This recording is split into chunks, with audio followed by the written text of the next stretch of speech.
Alrighty, ladies and gentlemen, little early morning AEW Dynamite review. Short little morning review, folks. The show started off with a tag team battle royal. A 10 tag team battle royal, usually WWE. A tag team battle royal that lasts like 3 minutes or something. This lasted 20 minutes. They tried to make a 5-star match or something out of this. I don't know.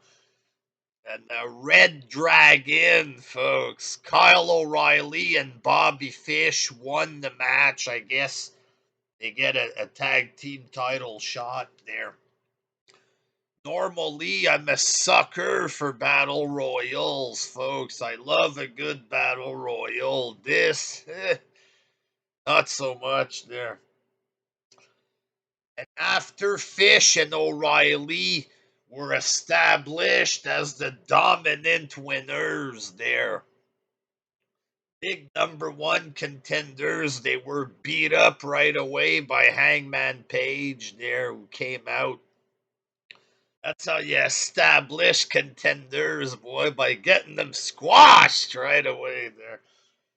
So Hangman beats up Red Dragon. Adam Cole comes out. The skinny dragon, Adam Cole. They start brawling a little bit. You have Dark Order involved. Page cuts a goofy short promo or whatever there, and Hangman Page, boy, versus Adam Cole. I'm hyped. Not. I'm so hyped. Said no one ever. Whatever, folks. Then you had MJF cutting a promo there about how Punk was his inspiration and he had no friends. MJF had no friends. He's some kind of loser, whatever. People didn't like him. He's basically making himself sound like a loser, and Punk was his hero, his inspiration. And he left wrestling and it hurt him or whatever.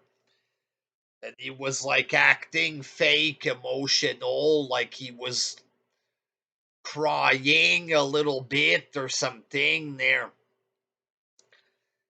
And he's gonna get revenge on Punk for this. So MJF talks about how much of a loser with no friend he was, and Punk was his hero. Punk hurt him. And then Punk comes out like if he was taking this seriously. Is it true? Did I hurt you, Max? And then MJF walked away like, what the fuck? What was this? Like, what the fuck was this? Why would MJF out of nowhere start saying that he's a loser and Punk broke his heart or whatever? I guess he's playing mind games with Punk. He's a liar, a manipulator. He likes to play mind game. I guess that's what he's doing to Punk.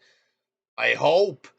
But why would Punk's character believe the story of the manipulator? Is it true, Max? Is it true? It's just weird booking to me. You know what I mean? I don't know why Punk would believe this, and sadly, a lot of AEW fans were believing the promo that MJF said that he himself had no friends and he was a loser growing up and he looked up to Punk. Apparently, there's thousands of AEW fans they claim this promo brought them to tears. MJF's promo, because sadly a lot of AEW fans, they themselves are losers who grew up with no friends, getting picked on, stuff like this. They take wrestling way too serious. They're way into CM Punk to the point that they want McMahon to die because of the shoot promo. So sadly, these freaks can relate to MJF's goofy promo there. And because of this, it brought them to tears. I don't know if it's real or fake, but he brought me to tears with this, man. You know what I mean? I saw comments. He's just happy to be in there with Punk, his hero. Like, what's wrong with these fans? Seriously. Seriously, the promo wasn't even good. It's cringy. It didn't even look like he's seriously crying or that he's a loser or whatever. You know what I mean? It's obvious this is some cheap act. Punk coming out there, it's bad acting. Is it true, Max? Did I hurt your feelings, Maxi? It's terrible. And these fans, you touch me, Max, with this. Because I'm a loser. It's pathetic. These fans are pathetic. They're the worst, the goofiest bunch of people I ever seen. Like, fuck's sake, man. Second match. Pac and Penta defeated Malachi Black and Brody King there. When Malachi Black came in, I thought he was going to do good stuff. You know what I mean? Why is he stuck in this tag team shit? You know what I mean? And he gets beat. He gets pinned by Pentagon. Like, it just made Malachi look weak or whatever there. But then Buddy Murphy came out, folks. Um, and he attacked Pac and Penta or whatever, and he's aligned with Malachi Black there. So basically, Buddy Murphy was underneath Seth Rollins. Now he's underneath Malachi Black, who's underneath Seth Rollins. So a big upgrade to his career, but Buddy Murphy, if they use him, if he doesn't show up once every 4 months, he could be a good fit for them because he's a short guy and he looks like them, and wrestling fans like him, so he's gonna work out there, I guess. But is it good for his career? I don't know. He's a good wrestler. He's a better wrestler than most of the people there. So, but is it good for him? Is he gonna be wrestling on Dark? Is he gonna be booked like a loser? Might be a bad move for Buddy Murphy there, but he's too good for this. He's too good. He's short though, folks. Very bland, a good in ring wrestler, but he's gonna fit in well at the circus there. Then you had a promo, Eddie Kingston and Jericho. They both took shots at WWE. Eddie Kingston, he's never even been to WWE, has nothing to do with them. Why would he take shots every 2 weeks there? It's annoying, their goofy gimmick, but it works for that desperate, pathetic crowd every time, I guess. So basically, it's another story. Jericho telling Eddie that he has potential, but he's really a loser. He's a goof. Can't win the big one. So let's look at the feuds of Eddie Kingston against Moxley. You can't win the big one, Eddie. You're a goof. You're a loser. Don't talk about my mama, Mox. All right. And then you look at this the same story. Hey, you're a loser, Eddie. Jericho, I can't talk like Jericho there. Your dad was a loser. Your father was a loser. Don't talk about my father. It's the same story. It's the same story. Punk again said you have potential, Eddie. You had potential in Ring of Honor, but you're a loser, Eddie. You can't win the big one. Every match of Eddie Kingston is the same exact promo. Can they have a different story for Eddie Kingston? Apart from just telling their audience that Eddie is a loser. It sucks for him. You know what I mean, Jericho? You look like a jobber, Eddie. It's always the same fucking story every time. The promo, I guess, I don't know if it was okay. It's always the same thing. It's the same fucking thing, like 6 Eddie Kingston match in a row that him and his family are loser every goddamn match. Like, fuck, give him a different story. Something to make him look less pathetic, I guess. But sadly, it's the best promo on the show, I guess. Wasn't good, the booking anyway, but whatever. Fuck. Third match, Ricky Starks defeated Preston Vance. They're a short match packed with commercials as usual. The Preston Vance big jobber with a mask. He's doing the full Nelson, like trying to do like Bobby, I guess. Cheap. Um, really short commercial packed match. Ricky Starks, a 50-pound guy hitting a spear on the 300-pound Royd Ed. And apparently Ricky Starks knocked him out with this weak-looking spear. Whatever, fucking shit match. Fourth match, Jade Cargill defeated the Bunny in another fucking shit match for the TBS title there.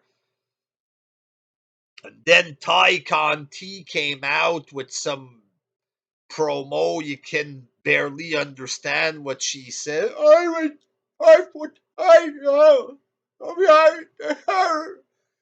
She runs to the ring or whatever, a little brawl.